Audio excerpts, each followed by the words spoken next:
फ़ी के हवाले से, क्योंकि फ़ी के लिए भी काफ़ी ज़्यादा क्वेश्चंस आए हैं।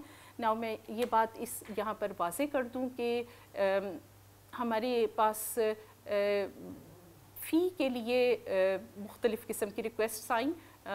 एक तो ये कि डेट एक्सटेंड करने के लिए थी, जो कि जैसा आप लोग जानते हैं कि वो हमने ऑलरेडी डेट एक्सटेंड कर दी है। हमारी इनिशियली 8 मई थी, जो कि 28 मई तक कर दी गई है।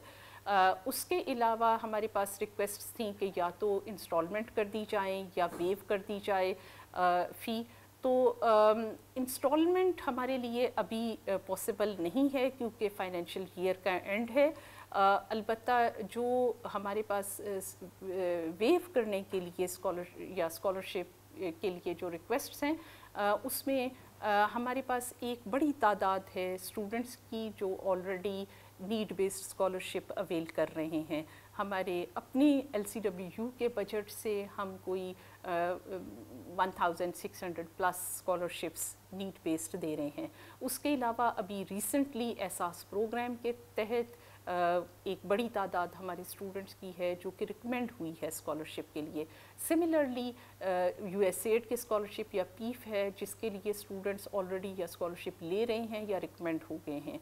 तो मैं ये वाज़े कर दूं कि वो सारे स्टूडेंट्स जो नीड बेस्ड स्कॉलरशिप के लिए क्वालिफाई करते थे और उन्हें मिल गया स्कॉलरशिप, या एटलीस्ट वो रिकमेंड हो गए, उनको फ़ी जमा करवाने का हमने डिसाइड किया है कि कोई ज़रूरत नहीं है।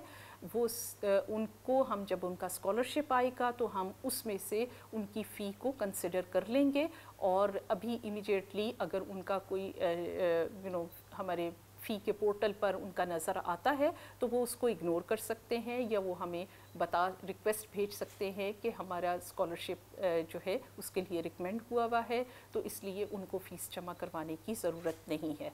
इसके बावजूद अगर कोई स्टूडेंट समझते हैं कि वो नीड बेस्ड स्कॉलरशिप के लिए एलिजिबल हैं या अप्लाई करना चाहते हैं, तो वो अप्लाई करें। हम उसको need case to case basis पर हम कंसिडर करेंगे कि कहाँ पर पॉसिबल है कि हम उनको कोई स्कॉलरशिप या फ़ी में वेवर कुछ 100% या 50% तक हम दे सकें। तो इसके इसके लिए इंडिविजुअली स्टूडेंट्स को अप्लाई करना पड़ेगा, और हम नीड बेस स्कॉलरशिप्स की तरह उसकी असेसमेंट करके और उसकी बेसिस पर हम इसके लिए अलाउ करेंगे।